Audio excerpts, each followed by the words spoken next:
Mabasa na to sa Juan 4:23. Aliyog sa inyong Biblia gapon. Juan 4:23.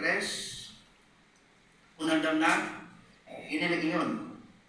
Apan, doon na ang panahon, o gani, nagsugod na karon. Ang matuod ng mga magsimba sa Amahan sa Espiritu o kamaturan. Kaysa pagkatinuod, ang Amahan nangitag mga tao nga ingon niini sa pagsimba kaniya. Unsa?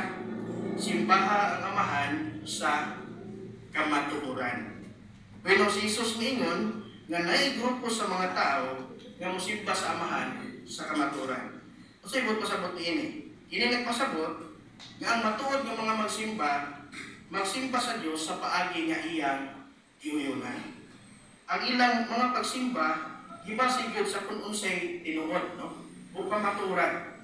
Sayod man nga daghan yung reliyon karon ang angkon nga sila may tinuod. Pero gisgutan ni Jesus, nagsimba sila sa Amahan sa kamatuoran. Atong susihon, no? Aron makita nato kung kinsa kini grupo sa mga tao karon. Isgutan nato balik ang gingon ni Jesus. Una, matod niya, ang matuod yung magsimba sa Amahan sa kamatuoran. Isgutan nato ang duha ka kamatuoran diina. Una, ang pulong sa Dios ug kang Ginoong Hesus. Nagpasabot nga ang matuod nga magsimba mogamit sa Biblia. Ingong basihanan sa ilang pagtulunan o kalihukan. Iyan ay makapangatarungan ng uban. Aw, halos man tanang reliyon ron nagamit man pud og Biblia. Tanang nangantong Kristohanon. Pero kung matana, gigamit ba yun nila ang Biblia, ingong ilang pangunang pagtulunan, basihan na sila pagtulunan o kalimukan, kana ang dako kaayong pangutana. Pagatag ka example, daghan may suuno, nga ang ubang mga reliyon karon wala magamit yun sa Biblia. Manalitan, kining isyo sa pagminyo sa parehong sekso, o same-sex marriage. Daghang leader sa mga reliyon karon ang nag-approve niya ng mga kalimukan. No? Kani sila ang nanguna, kung nagdasig sa uban nga, uyunan kini.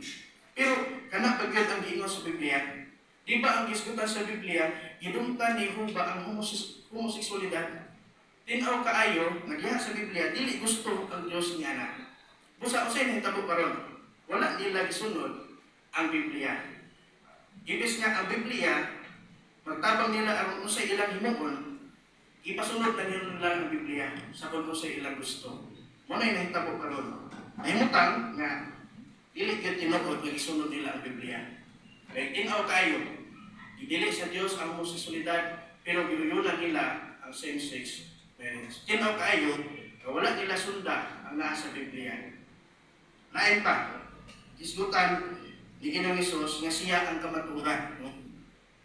Busa, dawaton sa mga magsisimba sa Dios ang mga pagsundog sa mga panagingnan ni Ginoong Hesus.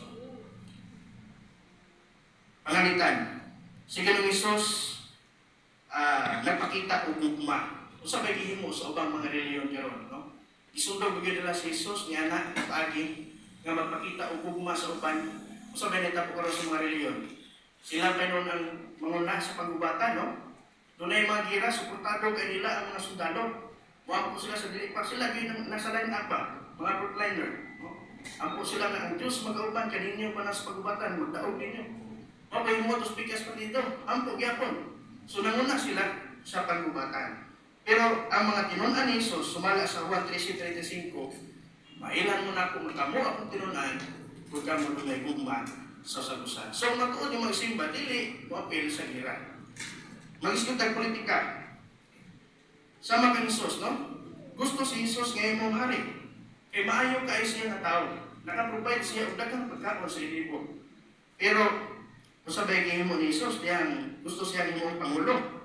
Matukan ni Jesus, di palipad siya. Kaya dili siya bahin sa kalibutan. So yung anak po, ang iyang mga sumusunod, kinsan naningkamot sa pagsundog siya paninan, dili gyud mag-apil-apil sa politika. Pero sabay kayo mo sa mga leader sa reliyon karon. Sila pa ang nanguna sa mga kalibutan. Gani, daghan karon, no? Halos tanan, no? Halos tanan nagsuporta sa isyu sa politika, mga kalibutan sa politika. Ang mga pagsisimba sa Dios, dili gyud mo apilya na bisan pag nagpasabot nagdakpon sila, ug gani patyon pa sila. Lain pa, sama kang Hesus, nagsangyaw sa maayong balita sa gingharian ngadto sa uban. Mga tulungan na pag-uban, uy, nagsangyaw mapud mi, no? Nag-house to house mapud mi. Doon na pud may mga public, mga kuan, mga mikropono, uban, mga nga mga kalihugan, nagsangyaw pud mi. Pero, masa pag yung ilang isangyaw? Ang iskutan ni Jesus, maayong balita sa gingharian sa Diyos. Kaya na ang tema no, sa pagsangyaw. Maayong balita bahin sa gingharian sa Diyos. Usapan mo tayo ron. No? Una ba'y yung anak na grupo sa mga tao karon kinsa nagsimba sa amahan sa kamaturan? Ato ba? Oo. Minilyon ang nakapamatuod nga ang mga saksi ni Jehovah nagsunod yun sa gitudlo ni Jesus o naningkamot sa pagsimba sa amahan sa kamatuoran. Oo, proud ta mga saksi ni Jehovah nga ingon, naningkamot ta na masundog si Ginoong Jesus o atong gisimba ang Dios nga si Jehovah sa kamatuoran.